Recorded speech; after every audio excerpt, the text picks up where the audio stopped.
Hey guys, welcome back. നമ്മൾ എന്നത്തെയും പോലെ മറ്റൊരു ഇമ്പോർട്ടൻറ്റ് കോണ്ടന്റുമായിട്ടാണ് വന്നേക്കുന്നത്. നമ്മൾ ഓരോ ദിവസങ്ങളായിട്ട് ഡിഫറെൻറ്റ് ടോപ്പിക്കുകൾ കവർ ചെയ്ത് വരികയാണ്. അതിൽ പ്ലേയേഴ്സിൻ്റെ സ്കില്ല് തൊട്ട് പ്രോഗ്രഷൻ, അതുപോലെ പ്ലേയിങ് സ്റ്റൈൽ കാര്യങ്ങളൊക്കെ കവർ ചെയ്തിട്ടുണ്ട്. അതൊക്കെ നമ്മുടെ ചാനലിൽ തന്നെയുണ്ട്. സോ നിങ്ങൾ കണ്ടിട്ടില്ല എന്നുണ്ടെങ്കിൽ ജസ്റ്റ് ഒന്ന് കയറി കാണുക. സോ നമ്മൾ ഇന്നത്തെ വീഡിയോയിൽ നോക്കാൻ പോകുന്നത് മാനേജറെ കുറിച്ചാണ്. അത് ഡിഫറെൻറ്റ് ടാറ്റിക്സ് ആയിട്ടുള്ള ക്യുക്ക് കൗണ്ടറിൻ്റെയും ലോങ് ബോൾ കൗണ്ടറിൻ്റെയാണ് നമ്മൾ ഇന്ന് നോക്കുന്നത്. അതിൽ തന്നെ ബെസ്റ്റ് ആയിട്ടുള്ള മാനേജേഴ്സും അതുപോലെ ഓരോ ടാറ്റിക്സിനും മാനേജർക്ക് ഏത് ബൂസ്റ്ററാണ് മെയിനായിട്ട് വേണ്ടത്, അതിൽ തന്നെ ഏറ്റവും ബെറ്റർ ആയിട്ടുള്ള മാനേജർ ഏതാ കാര്യങ്ങളൊക്കെ നമ്മൾ ഇന്നത്തെ വീഡിയോയിൽ സംസാരിക്കുന്നുണ്ട്. സോ വീഡിയോ യൂസ്ഫുൾ ആയിരിക്കും. വീഡിയോ ഇഷ്ടപ്പെട്ടാൽ ലൈക്ക്, ഷെയർ ചെയ്യുക, സബ്സ്ക്രൈബ് ചെയ്യുക. നേരെ വീഡിയോട്ട്. I'm sick of all the bad thoughts, people who are half-nots. You are not as tough as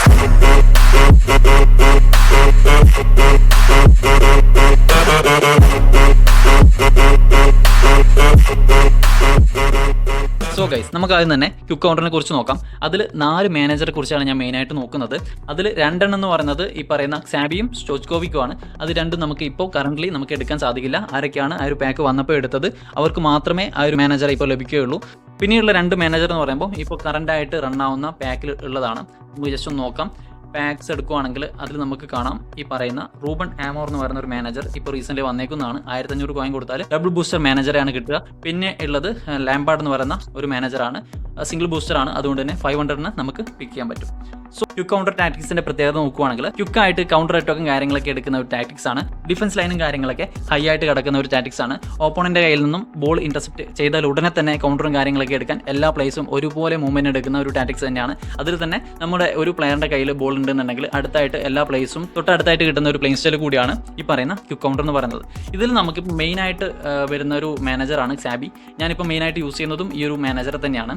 ഈ ഒരു ടാക്ടിക്സിന്റെ ഞാൻ മുന്നേ പറഞ്ഞ പ്രത്യേകത കൊണ്ട് തന്നെ മെയിനായിട്ട് എനിക്ക് വേണം തോന്നിയ ഒരു ബൂസ്റ്റർ എന്ന് പറയുന്നത് നമ്മുടെ സാബിക്ക് ഉള്ള ഈ പറയുന്ന ആക്സലറേഷൻ തന്നെയാണ്. ആക്സലറേഷനാണ് ക്യുക്ക് കൗണ്ടർ മെയിനായിട്ട് വേണമെന്ന് എനിക്ക് തോന്നിയത്. കാരണം പ്ലേയേഴ്സ് പെട്ടെന്നാണ് കൗണ്ടറും കാര്യങ്ങളൊക്കെ എടുക്കുന്നത്. അത് സ്പീഡ് ഉണ്ടായിട്ട് കാര്യമില്ല. പ്ലേയേഴ്സ് എത്ര പെട്ടെന്ന് ടോപ്പ് സ്പീഡിലേക്ക് എത്തുന്നു എന്നതിനെ ആശ്രയിച്ചിട്ടാണ് ക്യുക്ക് കൗണ്ടറിൽ ഗോളും കാര്യങ്ങളൊക്കെ ഉണ്ടാവുന്നത്.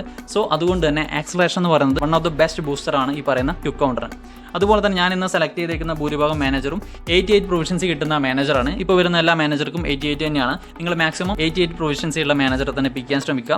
സോ നമ്മൾ പറഞ്ഞു വന്നത് ഈ പറയുന്ന ക്യുക്ക് കൗണ്ടറിന് ഏറ്റവും ബെസ്റ്റ് ബൂസ്റ്ററായിട്ട്, സിംഗിൾ ബൂസ്റ്റർ ആണെങ്കിൽ മെയിനായിട്ട് വേണ്ടുന്ന ഒരു ബൂസ്റ്റർ എന്ന് പറയുന്നത് ആക്സലറേഷൻ തന്നെയാണ്. ഇത് കഴിഞ്ഞാൽ ഇപ്പം നമുക്കൊരു ഡബിൾ ബൂസ്റ്ററും കാര്യങ്ങളൊക്കെ ഇറങ്ങി തുടങ്ങിയല്ലോ. അതുകൊണ്ട് തന്നെ രണ്ടാമത് ബൂസ്റ്ററായിട്ട് ഞാൻ പരിഗണിക്കുന്നത് അറ്റാക്കിംഗ് അവയർനെസ് തന്നെയാണ്. ഈ പറയുന്ന പോലെ പ്ലേസ് ക്യുക്കായിട്ട് തന്നെ മൂവ്മെന്റും കാര്യങ്ങളൊക്കെ എടുക്കുന്നത് കൊണ്ട് തന്നെ പെട്ടെന്നുള്ള അറ്റാക്കിംഗ് അവയർനെസ്, അല്ലെങ്കിൽ ഒരു അറ്റാക്കിംഗ് വരുന്നു അല്ലെങ്കിൽ ഒരു ചാൻസ് വരുന്നു പ്ലേയേഴ്സിന് കൂടുതലായിട്ടുള്ള ഒരു അവയറും കാര്യങ്ങളൊക്കെ ഉണ്ടാവുന്നതും ബെസ്റ്റ് ആണ് ഈ ഒരു ടാറ്റിക്സിന്.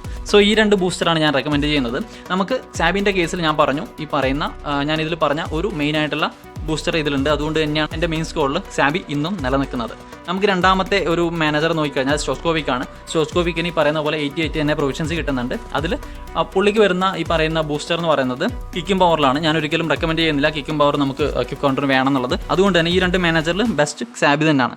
മൂന്നാമത് വരുന്നൊരു മാനേജർ നോക്കുവാണെങ്കിൽ നിലവിൽ ആ ഒരു പാക്ക് അവൈലബിൾ ആണ്. അതിൽ നമുക്ക് നോക്കുവാണെങ്കിൽ നമ്മുടെ റൂബൺ ആമോറാണ്. ഡബിൾ ബൂസ്റ്റർ കാർഡാണ്. അതുകൊണ്ട് തന്നെ 2 ബൂസ്റ്ററും കാര്യങ്ങളൊക്കെ ലഭിക്കുന്നുണ്ട്. അത് ഏതൊക്കെയാണെന്ന് നോക്കിക്കഴിഞ്ഞാൽ സ്പീഡും അറ്റാക്കിംഗ് അവയർനെസ് ആണ് കിട്ടുന്നത്. നമ്മുടെ 4ാമത്തെ മാനേജർ നോക്കിക്കഴിഞ്ഞാൽ ലാംബാർഡാണ്. ലാംബാർഡും നമുക്ക് കറൻ്റ്ലി അവൈലബിൾ ആണ്. ലാംബാർഡിന് നോക്കുവാണെങ്കിൽ 500 സിംഗിൾ ബൂസ്റ്ററാണ്. സോ ഇതിൽ പുള്ളിക്ക് വരുന്ന ബൂസ്റ്റർ എന്ന് പറയുന്നത് ബാലൻസ് ആണ്. ബാലൻസിനെ കൊണ്ട് വലിയ കാര്യമൊന്നുമില്ല. നമുക്ക് ആക്സലറേഷനും ഈ പറയുന്ന അറ്റാക്കിംഗ് അവയർനെസ്സും കാര്യങ്ങളൊക്കെയാണ് മെയിനായിട്ടും ഈ പറയുന്ന ക്യുക്ക് കൗണ്ടറിന് വേണ്ടത്. സോ ഗൈസ്, നമുക്ക് ഈ ഒരു 4 മാനേജറിൽ നിന്നും ആരെ പിക്ക് ചെയ്യുമെന്ന് ചോദിച്ചു കഴിഞ്ഞാൽ നമുക്ക് ഒരു 500 കോയിനും കാര്യങ്ങളൊക്കെയാണ്, അല്ലെങ്കിൽ 1500 കോയിനും കാര്യങ്ങളൊക്കെ മുടക്കി ഒരു മാനേജറെ എടുക്കാൻ പറ്റാത്തവരാണെന്നുണ്ടെങ്കിൽ ബെസ്റ്റ് സാബി തന്നെയാണ്. രണ്ടാമത് നമ്മൾ എങ്ങനെയെങ്കിലും ഒരു മാനേജറെ ക്യുക്ക് കൗണ്ടറിലെ ബെസ്റ്റ് മാനേജറെ നോക്കുകയാണെന്നുണ്ടെങ്കിൽ എനിക്ക് റെക്കമെൻഡ് ചെയ്യാനുള്ളത് സാബിയുടെ തൊട്ട് മുകളിലായിട്ട് തന്നെയാണ് നമുക്ക് റൂബൺ ആമോറിനെ പ്ലേസ് ചെയ്യാൻ പറ്റുന്നത്. സോ ഞാൻ പറയാൻ കാരണം എന്താണെന്ന് വെച്ച് കഴിഞ്ഞാൽ ഇതിൽ ആക്സലറേഷൻ വരുന്നില്ല എന്നുണ്ടെങ്കിൽ പോലും അറ്റാക്കിംഗ് അവയർനെസ് എന്ന് പറയുന്ന ഒരു ബൂസ്റ്റർ അതിൽ വരുന്നുണ്ട്. കൂടെ സ്പീഡും കൂടി ആയിക്കഴിഞ്ഞാൽ ഭയങ്കര ഡേഞ്ചറാണ് ഗെയിമിൽ. സോ കറൻ്റ്ലി ക്യുക്ക് കൗണ്ടറിന് ബെസ്റ്റ് മാനേജറെ ചൂസ് ചെയ്യാൻ പറഞ്ഞു കഴിഞ്ഞാൽ റൂബൺ ആമോറാണ് എൻ്റെ ചോയ്സ്. നിങ്ങളുടെ അഭിപ്രായം കമൻറ്റ് ചെയ്യാൻ ശ്രമിക്കുക. നമുക്ക് നെക്സ്റ്റ് ലോങ് ബോൾ കൗണ്ടറിന് നോക്കാം. ലോങ് ബോൾ കൗണ്ടർ ടാറ്റിക്സ് എന്ന് പറയുമ്പോൾ പ്ലേയേഴ്സ് എല്ലാം നല്ല രീതിയിൽ റണ്ണും കാര്യങ്ങളൊക്കെ എടുക്കും. ലോങ് ബോളിനെ ആശ്രയിച്ച് വരുന്ന കൗണ്ടറും കാര്യങ്ങളൊക്കെയാണ്.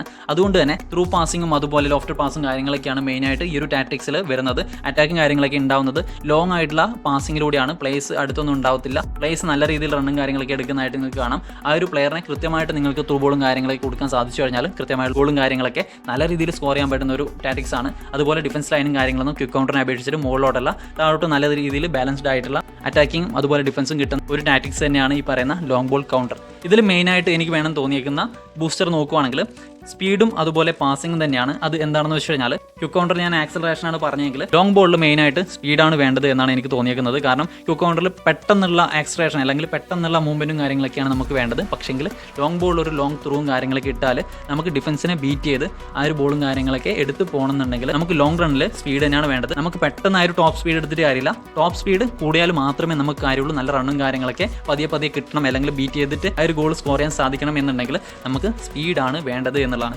മറ്റൊരു കാര്യം, സ്പീഡിൻ്റെ കൂടെ തന്നെ പാസിംഗ് കാര്യങ്ങളൊക്കെ നല്ല ത്രൂവും കാര്യങ്ങളൊക്കെ വന്നു കഴിഞ്ഞാൽ അത് ബെസ്റ്റ് ആയിരിക്കും, നല്ല കോമ്പിനേഷൻ ആയിരിക്കും എന്നുള്ളതാണ്. സോ ഈ ഒരു ടാറ്റിക്സിൽ ഞാൻ മെയിനായിട്ട് ഇപ്പോൾ സെലക്ട് ചെയ്തേക്കുന്നത് 3 മാനേജറെയാണ്. അതിൽ 2 പാക്കും എക്സ്പയർ ആയിട്ട് പോയതാണ്. ഒരു പാക്ക് മാത്രമേ നമുക്ക് കറൻ്റ്ലി അവൈലബിൾ ആയിട്ടുള്ളൂ. അതിൽ ഏതാണ് ഇപ്പോൾ കറണ്ടായിട്ട് നമുക്ക് റൺ ആയിക്കൊണ്ടിരിക്കുന്ന പാക്ക് നോക്കിക്കഴിഞ്ഞാൽ നമ്മുടെ റൈക്കാർഡിൻ്റെ ഈ ഒരു പാക്കാണ്. സോ ഈ ഒരു പാക്കാണ് നമുക്ക് 500 കോയിന് ഇപ്പോൾ കിട്ടുന്ന ഒരു പാക്ക് തന്നെയാണ്. ഇതിൽ വരുന്നത് നമുക്ക് മാനേജർ മാത്രമാണ് 500 വരുന്നത്. സോ ഇതിൽ 88 പ്രൊവിഷൻസ് വരുന്നുണ്ട്. പിന്നെ ക്വിക്ക് കൗണ്ടറിനും അതുപോലെ പൊസിഷൻ ഗെയിമിനും കിട്ടുന്നുണ്ട്. സോ അതുകൂടി ഒരു ബെനിഫിറ്റ് ആണ് ഈ ഒരു മാനേജറുടെ കാര്യത്തിൽ. നമുക്ക് ലോ പാസ്സാണ് മെയിനായിട്ട് ഈ ഒരു മാനേജർക്ക് വരുന്നത്. ഞാൻ മുന്നേ പറഞ്ഞ പാസിംഗ് ഇതിൽ വരുന്നുണ്ട് എന്നുള്ളതാണ്. നമ്മുടെ രണ്ടാമത്തെ മാനേജർ നോക്കുവാണെങ്കിൽ മുന്നത്തെ ഫ്രാൻസ് പാക്കിൽ വന്നിരിക്കുന്ന ഡെഷാംസ് ആണ്. നല്ല രീതിയിലുള്ള ഒരു പാക്കായിരുന്നു അത്. നമുക്ക് ഗ്രീസ്മാനും കാര്യങ്ങളൊക്കെ കിട്ടിയ ഒരു പാക്കായിരുന്നു. അതിൽ പുള്ളിക്ക് വരുന്ന ഒരു ബൂസ്റ്റർ എന്ന് പറയുന്നത് സ്പീഡാണ്. നല്ല രീതിയിലുള്ള പെർഫോമൻസും കാര്യങ്ങളൊക്കെ ഗെയിമിൽ കിട്ടുന്ന ഒരു മാനേജറാണ്. 88 ആണ് പ്രൊവിഷൻസ് വരുന്നത്. പിന്നീട് ഒരു മാനേജർ നോക്കുവാണെങ്കിൽ നമ്മുടെ സൗത്ത് ഗേറ്റ് ആണ്. ഇതിൽ പുള്ളിക്ക് മാത്രമാണ് 87 പ്രൊവിഷൻസ് ഉള്ളത്. പക്ഷേ ഗെയിമിൽ നല്ല രീതിയിൽ പെർഫോമൻസ് കിട്ടുന്നതുകൊണ്ടാണ് ഞാൻ ഈ ഒരു ലിസ്റ്റിൽ ആഡ് ചെയ്തേക്കുന്നത്. ടോപ്പ് 3 എന്ന് പറയുമ്പോൾ ഈ ഒരു മാനേജേഴ്സ് ആണ് എനിക്ക് പറയാനുള്ളത്. ഇതിൽ നമ്മുടെ സൗത്ത് ഗേറ്റിന് കിട്ടുന്ന ബൂസ്റ്റർ എന്ന് പറയുന്നത് ആക്സലറേഷൻ ആണ്, +1 ആണ് കിട്ടുന്നത്. സോ നമുക്കൊരു കൺക്ലൂഷൻ ആയിട്ട് ഈ ഒരു മാനേജേഴ്സ് നിന്ന് ബെസ്റ്റ് പിക്ക് ചെയ്യാൻ പറഞ്ഞു കഴിഞ്ഞാൽ എനിക്ക് പറയാനുള്ളത് ഡെഷാംസ് തന്നെയാണ്. നല്ല രീതിയിൽ ഞാൻ കളിപ്പിച്ചതിൽ വെച്ചിട്ട് ലോങ് ബോളിൽ ബെസ്റ്റ് ആയിട്ടുള്ള ഒരു മാനേജർ ഈ പുള്ളി തന്നെയാണ്. നല്ല രീതിയിലുള്ള ഒരു പെർഫോമൻസും കാര്യങ്ങളൊക്കെ പുള്ളിയുടെ ഭാഗത്ത് നിന്ന് കിട്ടുന്നുണ്ട്. സ്പീഡ് +1 ആണ് വരുന്നത്. ഞാൻ മുന്നേ പറഞ്ഞു സ്പീഡും പാസിംഗ് ആണ് വേണ്ടതെന്ന് ഞാൻ പറഞ്ഞിട്ടുണ്ട്. ഇതിൽ ഈ പറയുന്ന പാസിംഗ് കിട്ടുന്നുണ്ടെങ്കിൽ പോലും കുറച്ചുകൂടി മുൻപന്തിയിൽ നിൽക്കുന്നത് നമ്മുടെ ഡെഷാംസ് തന്നെയാണ്. പുള്ളിക്ക് ഞാൻ പറഞ്ഞ സ്പീഡ് കിട്ടുന്നുണ്ട്. അതുപോലെ ഗെയിമിൽ നല്ല രീതിയിലൊരു പെർഫോമൻസും കാര്യങ്ങളൊക്കെ നിങ്ങൾക്ക് കിട്ടുന്നുണ്ട്. നിങ്ങൾ ഫ്രാൻസിൻ്റെ ഒരു പാക്ക് എടുത്ത ഒരാളാണെന്നുണ്ടെങ്കിൽ നിങ്ങൾ ലോങ് ബോൾ കൗണ്ടറിന് കറൻറ്റ്ലി ബെസ്റ്റ് ആയിട്ടുള്ള മാനേജർ തന്നെയാണ് നിങ്ങൾ യൂസ് ചെയ്യുന്നത്. മറിച്ച് നിങ്ങൾക്ക് ആ ഒരു പാക്ക് എടുക്കാൻ സാധിച്ചില്ല എന്നുണ്ടെങ്കിൽ ധൈര്യമായിട്ട് നിങ്ങൾക്ക് ഈ പറയുന്ന റൈക്കാർഡിനെ എടുക്കാം. കറൻറ്റ്ലി ഉള്ള മാനേജേഴ്സിൽ നമുക്ക് ലോങ് ബോളിൽ ബെസ്റ്റ് ആയിട്ടുള്ള രണ്ടാമത്തെ മാനേജറായിട്ട് എനിക്ക് തോന്നിയേക്കുന്നത് ഈ പുള്ളി തന്നെയാണ്. 500 കോയിൻ മാത്രമേ ഉള്ളൂ. അതൊരു കാരണം തന്നെയാണ്. സോ ഇത്രയും കാര്യങ്ങളൊക്കെയാണ് മെയിനായിട്ട് ഈ ഒരു വീഡിയോയിൽ നോക്കാനുള്ളത്.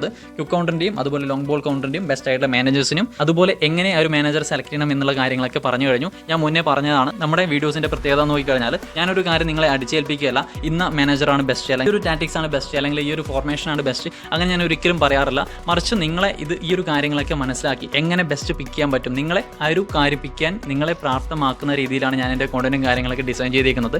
സോ ഈ ഒരു വീഡിയോ കൊണ്ട് തന്നെ മാനേജർ സെലക്ട് ചെയ്യാൻ എന്തൊക്കെ കാര്യങ്ങളാണ് നോക്കേണ്ടത് എന്നുള്ള കാര്യങ്ങളൊക്കെ നിങ്ങൾക്ക് മനസ്സിലായി കാണുമെന്ന് വിചാരിക്കുന്നു. സോ ക്വിക്ക് കൗണ്ടറിന് നമുക്ക് ബെസ്റ്റ് ആയിട്ടുള്ളത് കറൻറ്റ്ലി റൂബൺ ആമോറും അതുപോലെ ലോങ് ബോൾ കൗണ്ടറിന് നമ്മുടെ ഡെഷാംസും തന്നെയാണ് ബെസ്റ്റ് ആയിട്ട് ഞാൻ പിക്ക് ചെയ്തേക്കുന്നത്. നിങ്ങളുടെ അഭിപ്രായങ്ങൾ തീർച്ചയായിട്ടും എതിരഭിപ്രായങ്ങൾ ഉണ്ടാവും, ഞാൻ അക്സെപ്റ്റ് ചെയ്യുന്നു. സോ നിങ്ങളത് കമന്റ് ചെയ്യാൻ ശ്രമിക്കുക. സോ ഗൈസ്, ഇത്രയും കാര്യങ്ങളൊക്കെയാണ് ഇന്നത്തെ വീഡിയോ. വീഡിയോ ഇഷ്ടപ്പെട്ടാൽ ലൈക്ക്, ഷെയർ ചെയ്യുക, സബ്സ്ക്രൈബ് ചെയ്യുക. അടുത്ത വീഡിയോയിൽ കാണുന്നവരെ ബൈ.